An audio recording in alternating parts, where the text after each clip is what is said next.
आज का परम पवित्र दिन परमात्मा महावीर देव ने जो शासन की स्थापना की थी और शासन स्थापना का बहुत ही महत्वपूर्ण दिन आज का रहा हुआ है। परमात्मा महावीर देव ने नैसार के भाव में सम्यक्त्व की प्राप्ति की थी और जब जीव सम्यक्त्व की प्राप्ति करता है उसके बाद में ही उसके संसार की गिनती होती है, भवों की गिनती होती है। परमात्मा महावीर देव ने नैसार के भव में सम्यक्त्व पाने के बाद में उस जीव की विकास यात्रा जो प्रारंभ हुई थी और विकास यात्रा प्रारंभ होने के बाद में बहुत से चढ़ाव उतार परमात्मा महावीर देव के जीवन के अंदर आए, जिन्होंने 27 भवों के अंदर इतने उत्कृष्ट कोटि के यानी कष्ट भी सहन किए, जो घटनाएं अन्य तीर्थंकरों के साथ में नहीं होती है और वैसी घटनाएं भी इन 27 भवों के दौरान परमात्मा महावीर देव के साथ में घटित हुई। उसके बाद में यानी भव की परंपरा के अंदर आगे बढ़ते हुए जो ये 27 भव जो बताए हैं वो तो बड़े बड़े भव बताए हैं, लेकिन छोटे भवों की श्रृंखला तो असंख्य भव, असंख्य भव परमात्मा महावीर देव की आत्मा ने किए थे।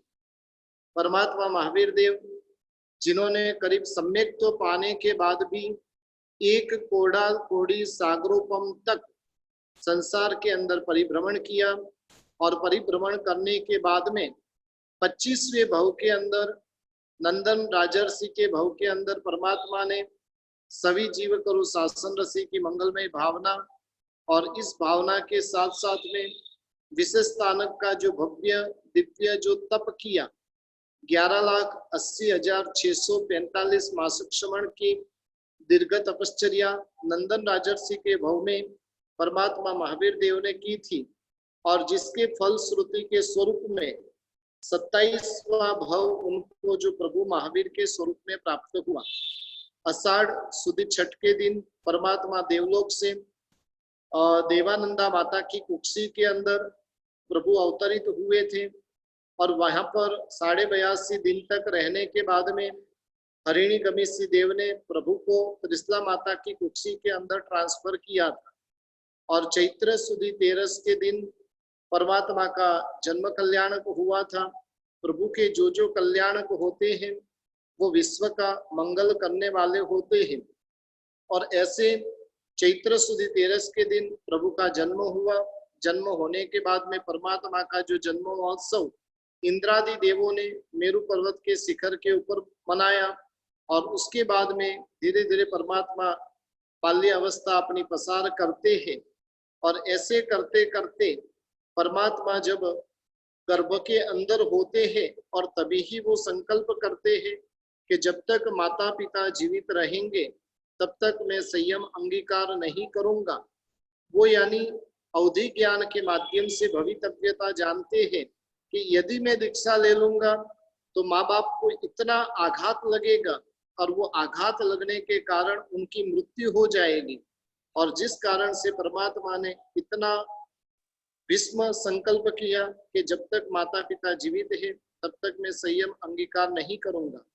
उसके बाद में परमात्मा धीरे धीरे बाल्यावस्था पसार करते हैं। बाल्यावस्था के अंदर भी अनेक प्रसंग प्रभु महावीर देव के जीवन के अंदर होते हैं।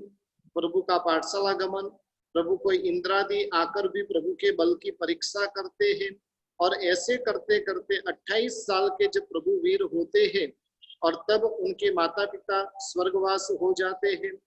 उनका स्वर्गवास होने के बाद में पुनः अपने बड़े भाई के पास में दीक्षा हेतु आज्ञा मांगते हैं, लेकिन नंदीवर्धन राजा कहते हैं कि अभी अभी तो माता पिता का वियोग हुआ है और उसमें यदि तू भी दीक्षा ले लेगा तो मैं इस संसार में कैसे रह पाऊंगा।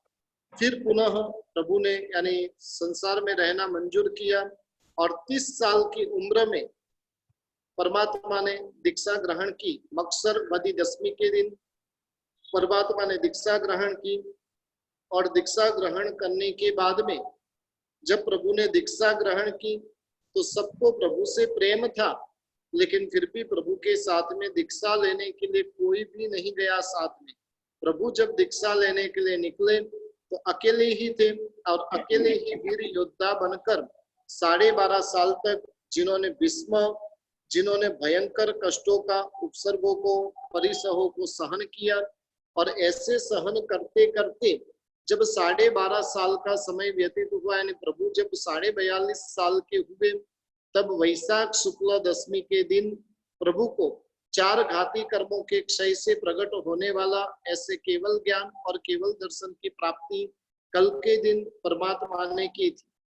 सामान्यतया नियम ऐसा रहा हुआ है कि जब प्रभु को केवल ज्ञान की प्राप्ति होती है और उसी समय शासन की स्थापना होती है। केवल ज्ञान होने के बाद में देवी देवता आते हैं, संवत्सरण की रचना करते हैं, और प्रभु संवत्सरण में विराजमान होकर देशना देते हैं। जो गणधर के योग्य आत्माएं होती हैं, वो आत्माएं भी संवत्सरण के अंदर पहुंचती है, उनकी शंकाओं का समाधान करते हैं, और उस प्रकार से शासन की स्थापना प्रत्येक तीर्थंकर देव केवल ज्ञान के तुरंत बाद करते हैं। लेकिन प्रभु महावीर देव का कुछ ऐसे कर्मों का उदय था। तीर्थंकर देवों की जनरल देशना निष्फल जाती नहीं है, लेकिन परमात्मा महावीर देव की प्रथम देशना ही निष्फल गई, और ये अनंत उत्सर्पिणी अवसर्पिणी काल के बाद में ये घटना घटित हुई। सामान्यतया तीर्थंकर के साथ में ऐसा व्यवहार कभी होता नहीं है। तीर्थंकर देव जब देशना लेते हैं, कंपलसरी प्रथम देशना के अंदर ही चतुर्विध संघ की स्थापना करते हैं। लेकिन प्रभु महावीर देव के जीवन के अंदर ये अच्छेरे के स्वरूप में हुआ। प्रभु ने देशना दी और परमात्मा की देशना वो निष्फल गई, और निष्फल जाने के बाद में उसी दिन प्रभु ने वहां से विहार कर दिया। पूरी रात भर विहार करते करते वो आगे जब वहां पर पहुंचे राजगृह में, और वहां पर जाकर फिर परमात्मा ने सुबह के समय के अंदर जब वहां पर संवत्सरण आदि की रचना देवी देवताओं ने की, और उस समय के अंदर संवत्सरण की रचना की, प्रभु वहां पर संवत्सरण में विराजमान हुए, और फिर वहां पर शासन की स्थापना होती है। जैसे ही प्रभु को केवल ज्ञान की प्राप्ति हुई, संवत्सरण की रचना हो रही है, सभी देवताएं मिलकर संवत्सरण के अंदर जा रहे हैं, और उस समय के अंदर इंद्रभूति आदि जो 11 बहुत बड़े पंडित होते हैं, और वो अपने शिष्यों के साथ में, यानी करीब करीब 4400 शिष्यों के साथ में 11 पंडित जो वहां पर यज्ञ कर्म करवा रहे थे, और यज्ञ कर्म करवाते करवाते वहां से देवी देवताओं को जाते हुए देखा, तो उन्होंने मन में विचार किया कि अपने यज्ञ के प्रभाव से आज देवी देवता अपने संवत्सरण के अंदर पधार रहे। लेकिन जब अपने यज्ञ कर्म में पधार रहे, लेकिन यहाँ से यज्ञ मंडप को छोड़कर देवी देवता वहां से जब आगे निकल गए, तो इंद्रभूति आदि जो ब्राह्मण हैं वो भी सारे के सारे देवी देवताओं को कोसने लगे कि आप सब कहाँ जा रहे हो। और तब उनको पता चला कि प्रभु महावीर को केवल ज्ञान की प्राप्ति हुई है। तब इंद्रभूति आदि जो पंडित है, वो सब पंडित बोलते वो तो बहुत बड़ा धुतारा है, उसने तो देवों को भी ठग लिया है। और ऐसे करके प्रभु को परास्त करने के लिए वो संवत्सरण की ओर आगे बढ़ते हैं। सबसे पहले इंद्रभूति जाते हैं, और प्रभु तो संवत्सरण के अंदर विराजमान है। इतनी भव्य सभा मंडप पूरा का पूरा संवत्सरण भरा हुआ है, और वहां पर इंद्रभूति पहुंचते हैं। इंद्रभूति को उनके नाम से प्रभु संबोधित करते हैं। तब वो जानते हैं कि प्रभु मेरा नाम भी जानते हैं। तब फिर वो वापस उनको अहंकार आता है कि पूरी दुनिया में मुझे कौन नहीं जानता है, और फिर अपनी शंका का समाधान वो प्रभु से करवाते, प्रभु से दीक्षित होते हैं। और ऐसे करते करते क्रमशः 11 के 11 पंडित वहां पर पधारते हैं, अपनी शंकाओं का समाधान करते, और समाधान होने पर प्रभु को अपना जीवन समर्पित कर देते हैं। और इस प्रकार से जब जीवन समर्पित करते हैं, जैसे ही दीक्षा हुई, और दीक्षा होने के साथ में परमात्मा गणधर योग्य जीवों को त्रिपदी सुनाते, उपनयवा, विगमयवा और धुवैवा, ये त्रिपदी 11 के 11 गणधर भगवंतों को सुनाते हैं। और सुनाने के साथ में उनके भीतर में समस्त लोक अलोक का जो भी विज्ञान होता है वो सारा का सारा विज्ञान उनके भीतर में प्रकट हो जाता है। और तब परमात्मा साधु साध्वी श्रावक श्राविका रूप चतुर्विध संघ की स्थापना करते हैं। और जो चतुर्विध संघ की स्थापना जो होने के साथ ही वहां पर आज का जो परम पवित्र दिन है वो शासन की स्थापना का दिन है। और आज के ही दिन प्रभु महावीर देव ने इस शासन की स्थापना की थी। शासन की स्थापना किस लिए की थी? तो कि जगत के जीवों को प्रभु ने जाना कि ये सारे के सारे जीव जो है वो दुखी है, संसार के अंदर दुखों से छुटकारा धर्म के बिना हो सके वैसा है नहीं। और वैसे समय के अंदर परमात्मा यानी उन जीवों को दुखों से मुक्ति दिलाने के लिए, जीवों को कल्याण के लिए शासन की स्थापना करते हैं। शासन की स्थापना होना यानी क्या? तो कि साधु साध्वी श्रावक और श्राविका रूप चतुर्विध संघ की स्थापना करना, जिसे हम शासन स्थापना कहते हैं। और आज का जो परम पवित्र दिन है वो शासन स्थापना का दिन है। आज के दिन ही प्रभु ने जब इस धर्म की स्थापना की थी और स्थापना करने के कारण ऐसा परम पवित्र धर्म की प्राप्ति जो हमें हुई है, जो संसार रूपी समुद्र से तिरने के लिए एक नौका के समान, एक जहाज के समान है, जो हमें संसार रूपी समुद्र से तिरा सकते हैं। और ऐसे शासन की आज हमें कुछ बात करनी है। हर एक धर्म के अंदर अपने अपने धर्म की स्थापना का दिन मनाया जाता है। जैसे राष्ट्र है, देश है, तो देश के संबंध में भी जो जो उनके दिन होते उन दिनों को मनाया जाता है। हम 15 अगस्त और 26वीं जनवरी स्वतंत्रता दिन के स्वरूप में वो मनाते हैं। पूरे भारत भर के अंदर जोर शोर के साथ में इन दिनों को मनाया जाता है। कोई अन्य भी धर्म रहे, अन्य धर्म की भी जो स्थापना का दिन होता है, उन स्थापना के दिन को वो धर्म वाले भी बड़े ही उत्साह के साथ में मनाते हैं। लेकिन बहुत बड़ी कम नसीबी है जो शासन समस्त विश्व के अंदर महान है और वैसे शासन को आज भी हम उसकी जो स्थापना का दिन होता है वो कभी कभार तो हमें पता भी नहीं होता है कि ऐसा परम पवित्र दिन है। तो यानी आज का दिन जो शासन स्थापना का दिन है और शासन स्थापना के दिन को लेकर आज का दिन पूरे भारत भर के अंदर मनाया जाना चाहिए। आज के दिन हो सके तो सामूहिक प्रभु महावीर देव का जाप और साथ ही साथ घर के बाहर तोरण आदि बांध दे कि केवल ज्ञान के प्रतीक के स्वरूप में ये शासन की स्थापना है, इसलिए घी के दिए जलाए और इस प्रकार से हम शासन की स्थापना का दिन मना सकते हैं। पिछले कुछ सालों से भारतवर्ष के अंदर हर एक जगह पर वो ध्वजारोहण आदि के माध्यम से भी शासन स्थापना दिन मनाया जाता है। अब ये शासन जो है वो कितना महान है।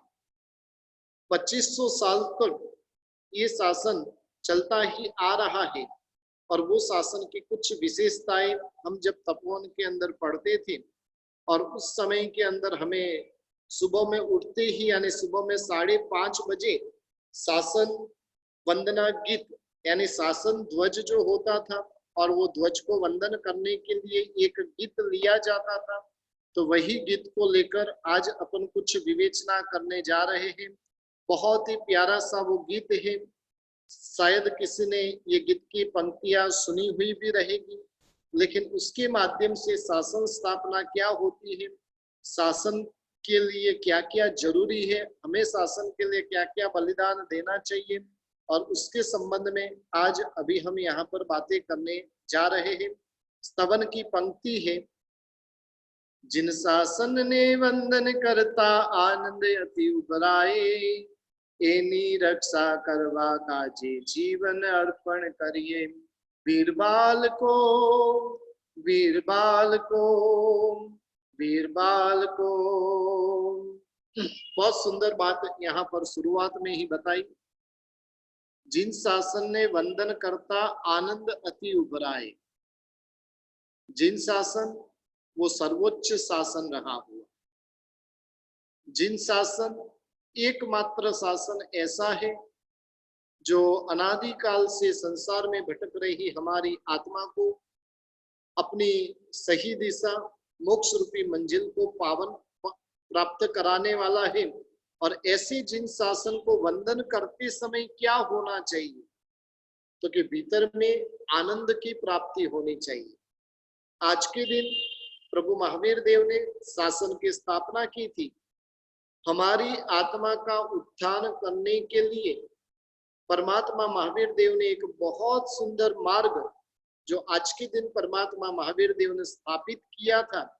और ऐसे जिन शासन को वंदन करते समय भीतर में आनंद की उर्मियां होनी चाहिए। फिर अगली कड़ी में बताया, एनी रक्षा करवा काजे जीवन अर्पण करिए। जिन शासन की रक्षा करने के लिए हमें क्या करना, तो कि अपना जीवन को भी समर्पण करना पड़े तो करने की तैयारी रखना। आज दिन तक अनेकानेक प्रसंग ऐसे उपस्थित हुए जिस समय के अंदर जिन शासन के ऊपर आपत्ति आई, और आपत्ति के समय के अंदर भी कैसे कैसे लोगों ने इन जिन शासन की रक्षा की है। कई बार तो हम देखते हैं कि जैनों से भी अजैन लोगों ने जो जिन शासन की रक्षा की है वो बहुत गजब की रक्षा उन्होंने की है। शत्रुंजय गिरिराज की रहे, गिरनार तीर्थ की रहे, समेत शिखर जी तीर्थ के रहे, और ऐसे जो महान तीर्थों की साधु साध्वी रूप संघ की रक्षा आज दिन तक अनेक महापुरुषों ने की है।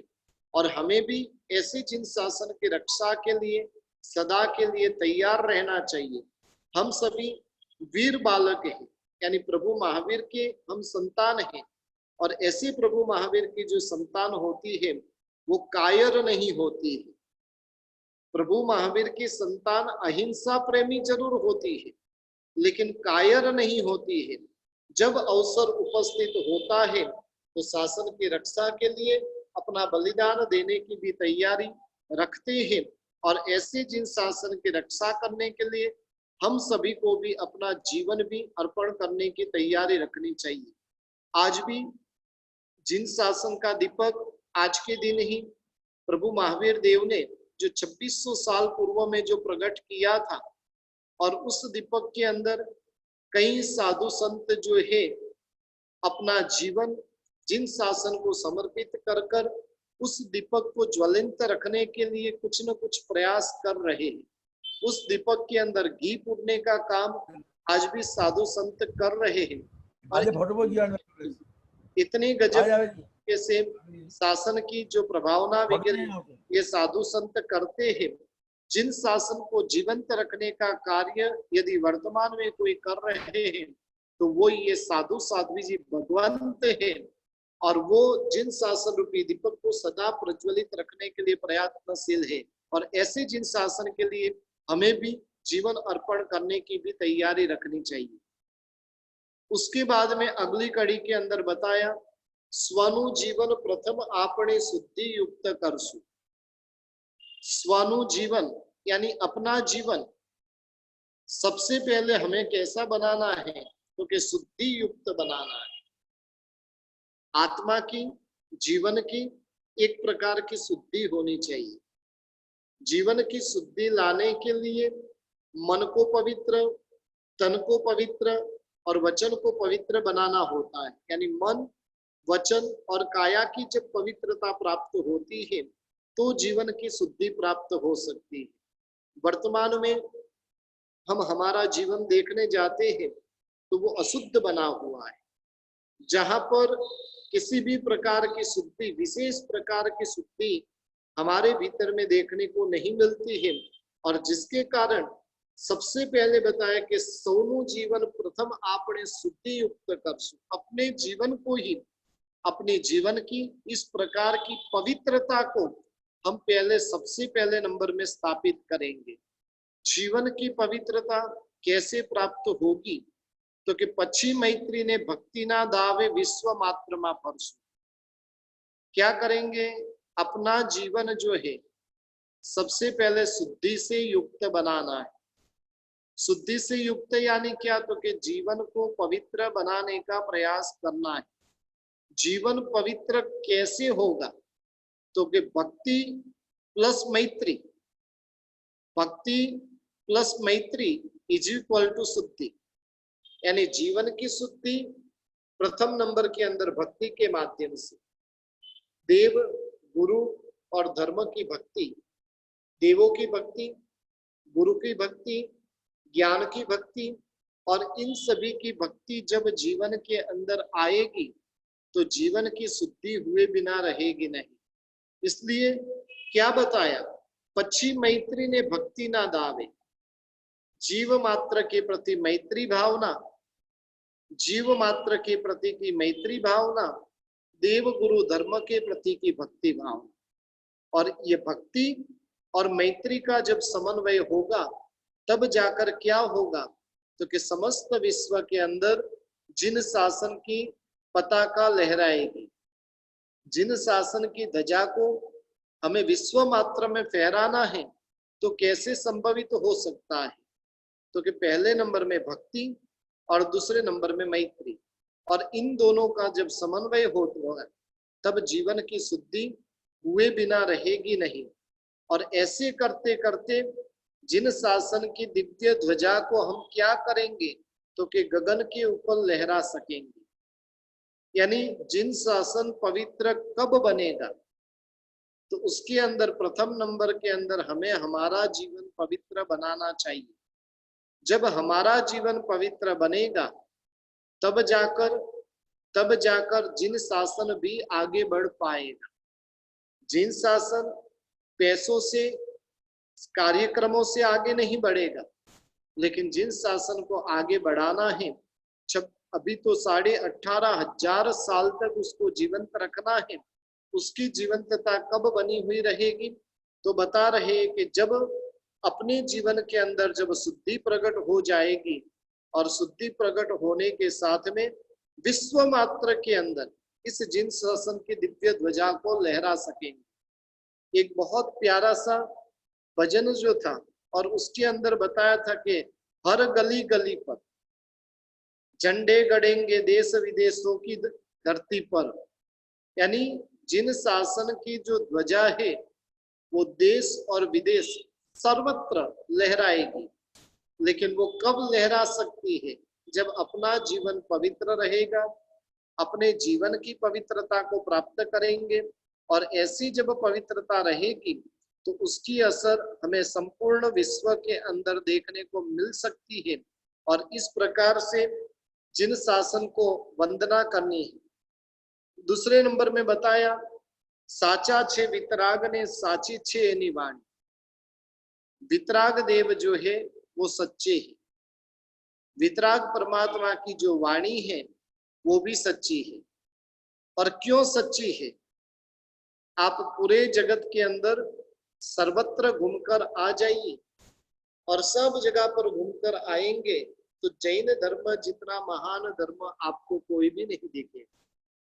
जैन धर्म के एक एक जो नियम रहे हुए, जैन धर्म के एक एक जो सिद्धांत रहे हुए, जैन धर्म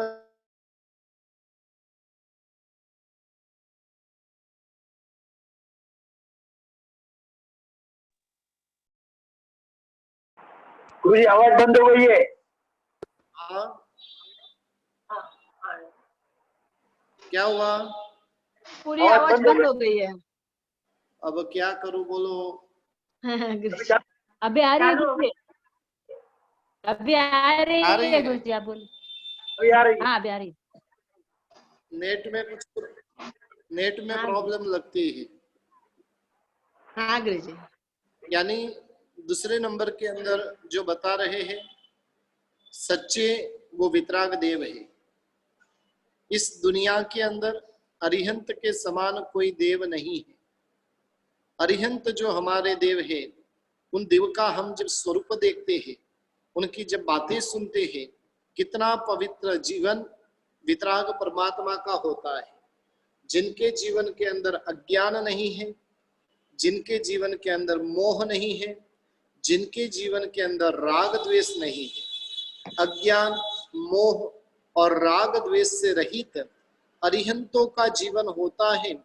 और इसलिए क्या बताया कि साचा छे वितराग, वितराग देव वो जगत के सच्चे तत्व के स्वरूप में रहे हुए, और आगे जाके बताया कि उनकी जो वाणी है वो भी बहुत परम पवित्र वाणी रही हुई है। अन्य की वाणी पल पल उनकी वाणी चेंज होती है, उनके वचन जो है बारंबार बारंबार चेंज होते रहते हैं, लेकिन वितराग परमात्मा की वाणी 21 हजार साल का समय व्यतीत हो जाएगा, फिर भी वो वाणी के अंदर कुछ भी परिवर्तन नहीं आएगा। जो प्रभु ने 2500-2600 साल पूर्व में कहा था वही आज कह रहे हैं, और वही बात आज से 18,000 साल के बाद में भी देखेंगे तो बात उसी के स्वरूप में रहेगी, उसमें कोई परिवर्तन होगा नहीं। और उसके लिए क्या बताया कि अरिहंतों की जो वाणी है वो सच्ची वाणी है। कैसी वाणी होती है? रूढ़ी ने रढ़ियाली रे वीर तारी देश नारे, यानी वीर भगवान की वाणी वो कितनी पवित्र है। और उस स्तवन के अंदर बताया सट मही नारी रे भूख तरस समेरे, 6 महीने की भूख और प्यास, 6 महीने की भूख और प्यास अरिहंतों की वाणी सुनने से उपशांत हो जाती है। और ऐसी परम पवित्र वाणी अरिहंत प्रभु की रही हुई है। इसलिए अरिहंत देव वो जगत में सच्चे तत्व के स्वरूप में है। अरिहंत भगवंतों की वाणी वो भी सच्ची वाणी के स्वरूप में रही हुई है। और इस प्रकार से अरिहंतों के समान सच्चे देव नहीं है, अरिहंतों के समान सच्चा धर्म नहीं है, अरिहंतों के समान सच्ची वाणी भी जगत में किसी की नहीं होती है।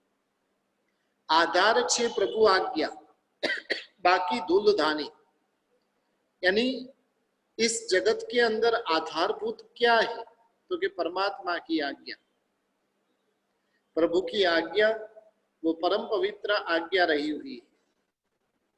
और इन आज्ञा का सहारा लेकर कई आत्माएं अपनी आत्मा का कल्याण करते हैं। प्रभु की आज्ञा रूपी धर्म का सेवन करके आज दिन तक अनंतानंत आत्माएं संसार रूपी समुद्र से पार हो चुकी है। और जो प्रभु की आज्ञा को जीवन का मंत्र बना देता है वो व्यक्ति कभी भी संसार रूपी समुद्र में भटकता नहीं है।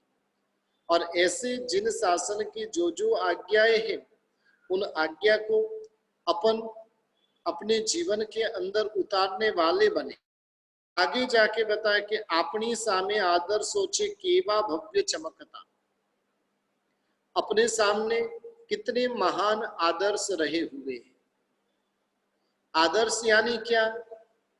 जिसका सहारा लेकर हम भी हमारा जीवन उज्जवल बना सकते हैं। ऐसे अनेक आदर्श अपने सामने रहे हुए हैं। ऐसे अनेक आदर्श पुरुष अपने जिन शासन के अंदर है, और इन आदर्श पुरुषों का सहारा लेकर हम भी अपने जीवन को चमका सकते हैं। और कैसे कैसे आदर्श रहे हुए हैं। कालक सुरेश्वर जी महाराजा, कल्पक, कुणाल, कपर्दी, कुमारपाल महाराजा आदि इतने भव्य आदर्श अपने सामने रहे हुए हैं। एक एक आदर्शों को हम थोड़ा सा समझने का प्रयत्न करेंगे। कालक सुरेश्वर जी महाराजा, और उन्होंने एक साध्वी जी भगवंत के सिल की रक्षा के लिए उन्होंने क्या किया था। कालक सुरेश्वर जी महाराजा आचार्य भगवंत ने स्वयं ने तलवार उठा दी थी। और कितना भव्य आदर्श अपने सामने, यानी जरूरत पड़े तो आचार्य भगवंत भी शासन की रक्षा के लिए शस्त्र भी उठा सकते हैं। और इस प्रकार से कालक सुरेश्वर जी महाराजा का आदर्श हमारे सामने है। हमारे सामने कपर्दी मंत्रीश्वर का आदर्श हमारे सामने है। आज जो हम ललाट पर तिलक लगा पाते हैं वो यदि किसी की देन है तो कपर्दी मंत्रीश्वर की है। पाटन की राजगद्दी पर कुमारपाल महाराजा के बाद में राजा के स्वरूप में अजयपाल राजा आया। और अजयपाल राजा जैन धर्म का कट्टर विरोधी राजा, अजयपाल राजा जो था वो जैन धर्म का कट्टर विरोधी था और वहां पर मंत्रीश्वर के स्वरूप में कपर्दी मंत्रीश्वर थे। कपर्दी मंत्रीश्वर का नियम था रोज के लिए परमात्मा की भक्ति करने के बाद में ही राज्यसभा में जाना। राज्यसभा में कब जाना? पहले परमात्मा और फिर बाकी सब कुछ।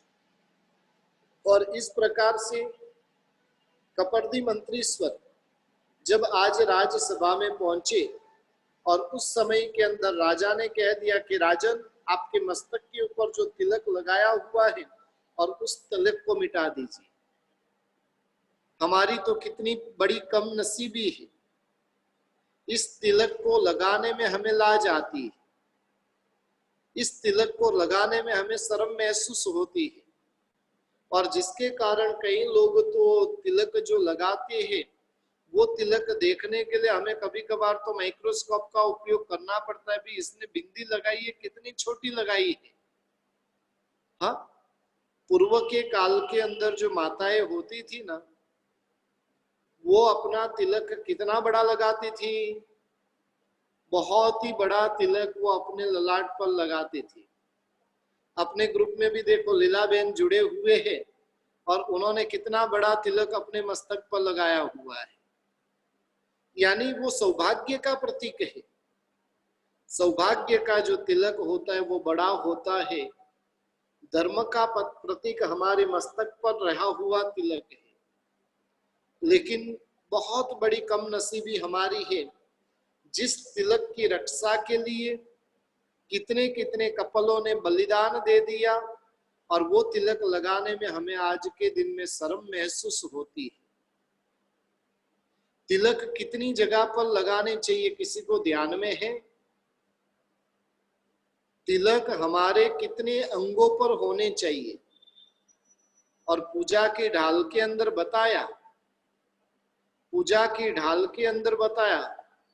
काफी लोग कोई कानों में भी तिलक लगा देते हैं, कोई शिखा में भी तिलक लगा देते हैं, कहाँ कहाँ तिलक लगाते पता नहीं चलता है। अपने यहाँ पर जो शास्त्रों की बात है, शास्त्रों में बताया कि तिलक 4 जगह पर लगाया जाता है। भगवान को तिलक 9 जगह पर लगाना है और अपने शरीर में कितनी जगह पर तिलक लगाना है? 4 तिलक लगाना है।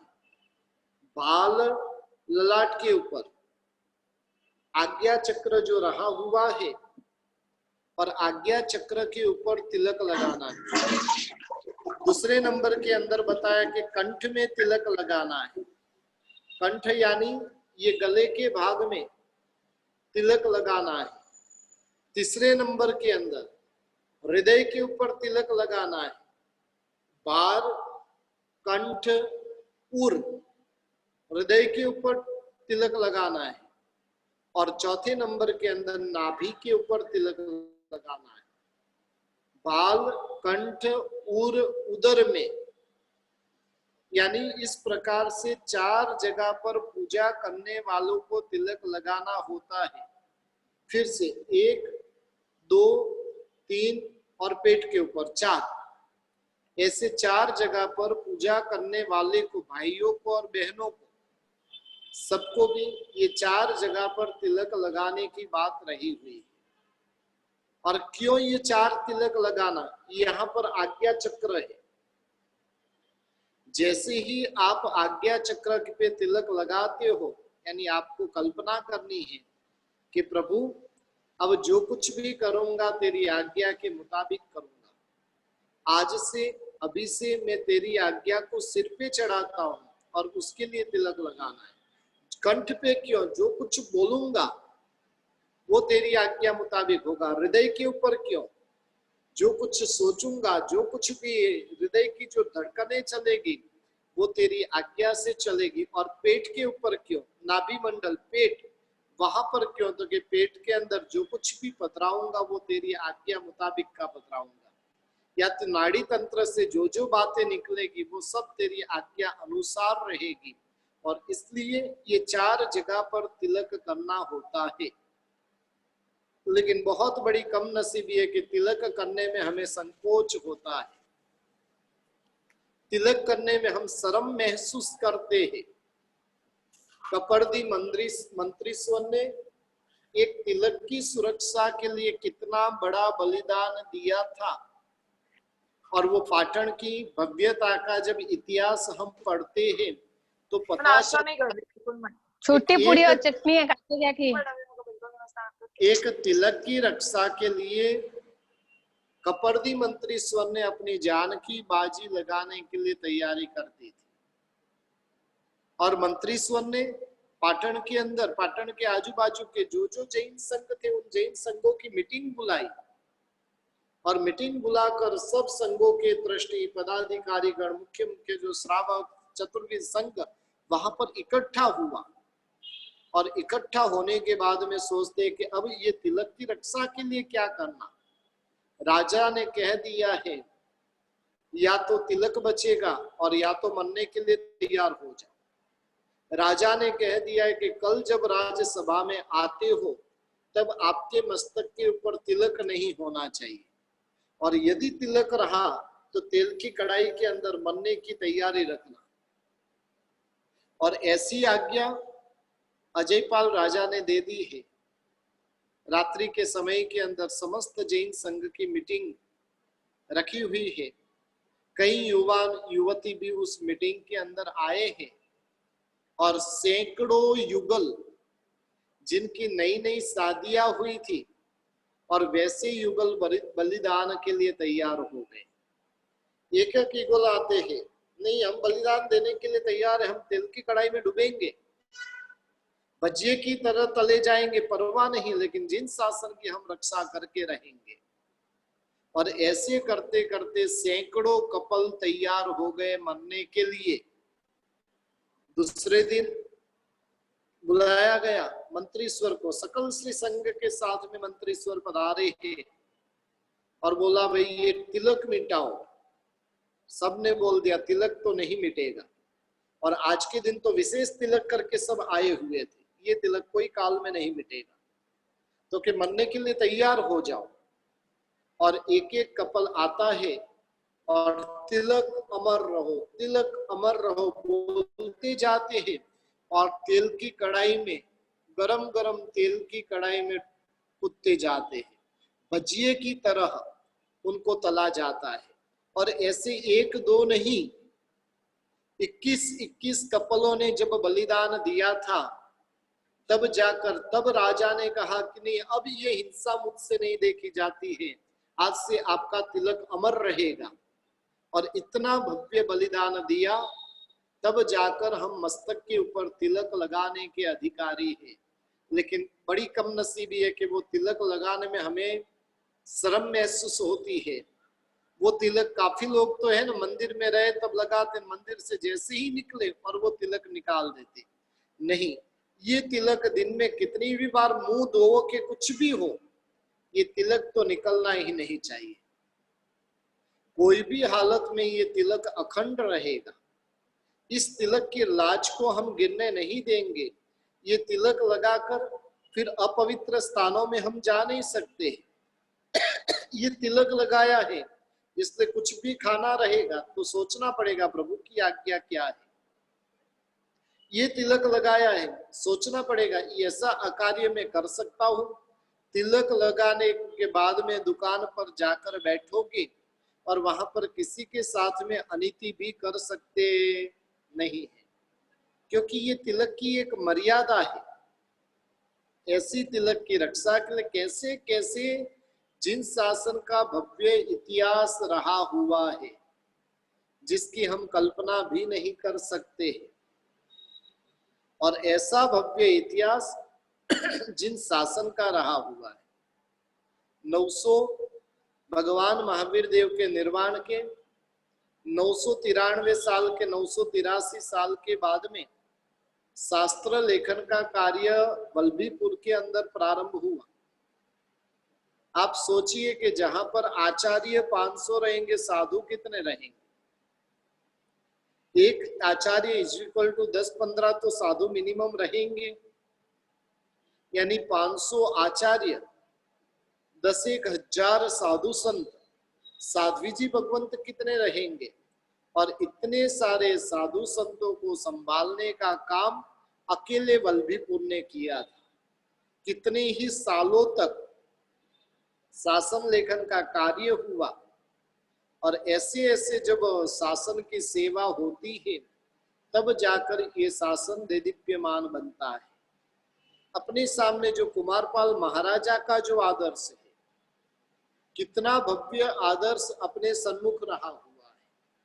कुमारपाल महाराजा जिन्होंने जिन शासन को 4 चांद लगाने का काम किया था, जो प्रभावना भूतकाल के अंदर कोई राजा महाराजा इस प्रकार की नहीं करवा सके थे, और इतनी भव्य शासन की प्रभावना कुमारपाल महाराजा ने की थी। और ऐसे ऐसे जो आदर्श अपने सामने रहे हुए हैं, अब वर्तमान में जरूरत है भूतकाल का सर्जन करना। जो भूतकाल का जो हमारा इतिहास था, और इन इतिहास को पुनर्जीवित करना पड़ेगा। इन इतिहास का वापिस नवसर्जन होना पड़ेगा। और जब इन इतिहास का पुनः नवसर्जन होगा तो जिन शासन की ध्वजा जो है आज भी सर्वोच्च कक्षा पर लहरा सकती है। और इस प्रकार से जो इतिहासों का सर्जन करने के लिए तत्पर बनता है, हमें भी हमारा कर्तव्य है कि जिन शासन के लिए कुछ न कुछ हमें करना चाहिए। घर के लिए, परिवार के लिए सब कुछ करने की तैयारी है, लेकिन शासन के लिए क्या करेंगे? मर मिटने की तैयारी है कि नहीं? कोई बोले कि चलो अब पालीताना में शत्रुंजय गिरिराज पर किसी ने आक्रमण कर दिया है और 5000 युवाओं की जरूरत है, कितने जन जाने के लिए तैयार होंगे? जो यदि पालीताना गए हुए रहेंगे ना, उसको भी कैसे सुरक्षित रखा जाए उसकी चिंता करेंगे। कि उसको बोल के भेजेंगे, नहीं तू तेरा बलिदान दे देना, लेकिन शत्रुंजय गिरिराज की रक्षा करके आना। ये भाव कितनों के हृदय के अंदर, और जब तक ये भाव हमारे भीतर में नहीं होंगे तब तक जिन शासन को हम देदीप्यमान नहीं बना सकते। एक अकेला कितना काम करेगा? सकल श्री संघ मिलकर जब काम करेंगे तो वो काम बहुत ही भव्यता से हो सकता है। और मैं तो कहता हूं कि वर्तमान में एक कपर्दी मंत्री नहीं, लेकिन सैकड़ों कपर्दी की जरूरत है। वर्तमान के अंदर एक कुमारपाल महाराजा की नहीं, लेकिन कुमारपाल महाराजा जैसे सैकड़ों महाराजा की जरूरत वर्तमान में रही हुई है। और ऐसे समय के अंदर यदि जो भूतकाल के इतिहासों का सर्जन नहीं हुआ तो हमारा भविष्य कितना खतरे में रहेगा उसकी हम कल्पना भी नहीं कर सकते। थोड़े दिन पहले मैंने बताया था कि भी जिन शासन के लिए क्या कर सकते और उसके लिए लिखकर भेजना, बड़ी मुश्किल से 6 जन के लेख आए। 140 फैमिली में से 6 जन के आए, बाकी कोई भी अपनी बात लिखकर भेजने के लिए भी तैयार नहीं है। कहां तक हम कितने नीचे उतर गए हैं। कुछ नहीं करना है, आपको पैसा नहीं देना है, किसी का बलिदान नहीं देना है, खाली जो दिमाग चलाना है, लेकिन दिमाग चलाने की भी हमारी तैयारी नहीं है। कितनी बड़ी हमारी कम नसीबी है। इसलिए आज जो शासन की स्थापना का दिन है और शासन स्थापना के दिन हमें जिन शासन के भूतकाल को स्मरण में लाना पड़ेगा। कितना भव्य भूतकाल था, वो भूतकाल किसके कारण था? ऐसे ऐसे बलिदान जब दिए गए और जब तब जाकर जिन शासन की भव्यता थी। अंतिम कड़ी के अंदर, इस स्तवन की अंतिम कड़ी के अंदर बहुत सुंदर बात बताई है। नथी जोवाती, यानी अब देखी नहीं जा रही, नथी सहवाती, अब सहन भी नहीं हो रही है। हिलना तुझ शासन की, तेरे शासन की जो अन्य धर्म आकर जो हिलना कर रहे, और अन्य धर्म वाले तो जितनी हिलना नहीं कर रहे उतनी हिलना जैन धर्म वाले कर रहे। आगमों के अंदर प्रभु के शासन को सिंह के समान बताया है। घायल सिंह, बीमार सिंह, मरा हुआ भी यदि सिंह रहेगा, लेकिन उस सिंह के पास में जाने की हिम्मत किसी की भी नहीं होगी। यदि हमें कहा जाए कि भाई सिंह मरा हुआ है, जाओ उसके पास में जाकर आ जाओ, कितने जन तैयार होंगे? कोई नहीं। मरे हुए सिंह के पास में भी जाने की हिम्मत किसी की नहीं। लेकिन वो सिंह के भीतर में जो पड़े हुए कीड़े होते हैं, सिंह के भीतर में पड़े हुए जो कीड़े होते हैं, वो क्या करते हैं? सिंह को अंदर से ही खाते रहते, खाते रहते, खाते रहते। वर्तमान में जिन शासन की हालत कुछ ऐसी ही है, जिन शासन को बाहर के लोग जितना नुकसान नहीं पहुंचा रहे हैं, उससे अधिक नुकसान हम जैन लोग जिन शासन को पहुंचा रहे हैं। जिन शासन की निंदा, जिन शासन की खराबी अन्य धर्मी लोग जो नहीं कर रहे हैं, वो आज हमारे द्वारा जैन शासन की खराबी हो रही है। हमारा धर्म निंदनीय बनता है। आज लोगों में कहा जाता है जैनों के ऊपर विश्वास नहीं करना, पीले तिलक वाले के ऊपर विश्वास नहीं करना। ये बात क्यों हुई? आज से 25-50 साल पहले ऐसी बात थी, जिसने ये पीला तिलक किया हुआ उसके ऊपर विश्वास करना।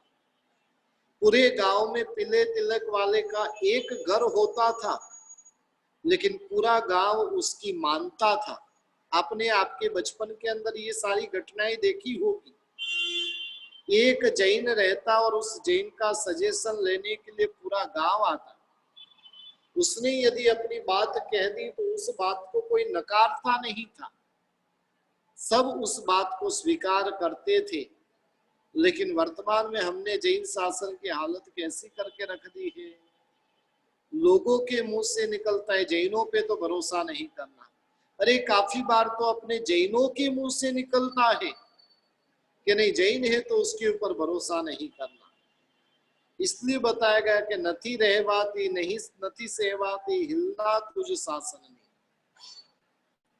तेरे शासन की जो हिलना हो रही है वो अब देखी नहीं जाती है। पालीताना में साध्वी जी भगवान ठल्ले जाकर बैठते और लोग आकर पत्थर मारते। कैसी कितनी भयंकर हिलना हो रही है जिन शासन की। साधु संत विहार करके जाते और ट्रक आकर उनको उड़ाकर चला जाता है, वो भी कॉन्ट्रैक्ट बेस पे। एक साधु को उड़ाया तो इतना पैसा मिलेगा, एक आचार्य को उड़ाया तो इतना पैसा मिलेगा। होगा क्या? और फिर भी हमारे पेट का पानी भी हिलता नहीं है। यदि जो हमारे जैसे ही लोग जिन शासन में रहे तो ये जिन शासन और कितना नीचे जाएगा वो पता नहीं चल रहा। आगे जाकर बता रहे कि माँ तुझ खातर फना थई जासु नथी परवाह जीवन ने। हे शासन माँ, तेरे लिए हम फना हो जाएंगे। अब हमें जीवन की भी चिंता नहीं है। चिंता एकमात्र किसकी है? शासन की चिंता। पहले नंबर में तन से हो सके तो तन से शासन की चिंता करो। बोलने की शक्ति है तो बोलने के द्वारा शासन की प्रभाव ना करो, और वो भी नहीं है, तन से नहीं है, वचन से नहीं है, तो फिर मन से कुछ न कुछ लिखते जाओ। जैनों के पास में जो दिमाग है वो दुनिया में किसी के पास में नहीं है। आज जितनी भी बड़ी बड़ी कंपनियां हैं, उन कंपनियों को चलाने वाले यदि कोई रहे तो जैन लोग हैं। और ऐसे जैनों को धर्म का विज्ञान प्राप्त करके उसके ऊपर कुछ न कुछ लिखते जाना, लिखते जाना, और जैनों की इमेज पूरे भारत भर में इस प्रकार की तैयार हो गई। लोगों के दिमाग के अंदर जिन शासन की स्थापना हो गई। नहीं, वास्तव में जैन धर्म के लोग वो महान हैं। जैन धर्म कभी किसी का बुरा नहीं कर सकता है और इस प्रकार से हमें जैन शासन की सेवा पहले नंबर में तन से नहीं हो सके तो वचन से नहीं हो सके तो मन से, और मन से भी नहीं कर सके तो धन से जिन शासन की सेवा करने का हम भाव रखें। किसी भी प्रकार से दिन के अंदर कुछ न कुछ जिन शासन के लिए एकाध काम करना, 24 घंटे में एकाध काम कुछ न कुछ जिन शासन के भले के लिए करना। और यदि समझ लो कि प्रत्येक जैन अपना कर्तव्य समझकर इस प्रकार का यदि कार्य करने लग जाए तो जिन शासन की जो प्रभावना हो सकती है वो इतनी गजब की प्रभावना होगी। लेकिन जरूरत है हम सबको भी जगने की। एक अकेले के जगने से कुछ नहीं होगा। पूरी दुनिया, पूरा जिन शासन जब जग जाएगा तो जाकर जिन शासन की गजब की प्रभावना हम कर सकते हैं। आज शासन स्थापना का परम पवित्र दिन है। इस शासन ने हमें इतने भव्य दिव्य शासन को प्राप्त करवाया है जिसके माध्यम से हम अपनी आत्मा का कल्याण कर रहे हैं। आज अन्य धर्म में कहीं पर भी जो अच्छाइयाँ नहीं है और वैसी अच्छाइयाँ भी हमारे जिन शासन के अंदर देखने को मिलती है, तो ऐसे जिन शासन को अब कैसे चमकाना, इन जिन शासन को कैसे विश्व के अंदर फैलाना, आपके पास में पूरी की पूरी टेक्नोलॉजी रही हुई है। किसी भी प्रकार की टेक्नोलॉजी का उपयोग भी करना पड़े, लेकिन उसका उपयोग करते हुए भी जिन शासन को विश्व भर में फैलाने का काम करें, यही आज के परम पवित्र दिन मंगलमय भावना, आज का जो बहुत पवित्र दिन रहा हुआ है। इसलिए आज के दिन ओम ह्रीम श्रीम महावीर स्वामी सर्वज्ञाय नमः का जाप कीजिएगा। हो सके तो 20 माला, नहीं तो 5 माला, वो भी नहीं हो सके तो 1 माला। आज शाम के समय के अंदर परमात्मा के सन्मुख घी के दिए जलाइएगा। आज हो सके तो घर के बाहर तोरण बांधिएगा और इस रंगोली कीजिएगा। और इस प्रकार से कर कर हम शासन स्थापना का परम पवित्र दिन मना सकते हैं। बस ये शासन हमें भवो भव के अंदर प्राप्त हो। लेकिन भवो भव में प्राप्त कब होगा? जब आज रक्षा करेंगे तो वो भवो भव में जिन शासन की प्राप्ति हो सकती है। और ऐसे शासन को जो हमने पाया है, बस उसको अब सफल करने का, उस शासन के प्रति का भी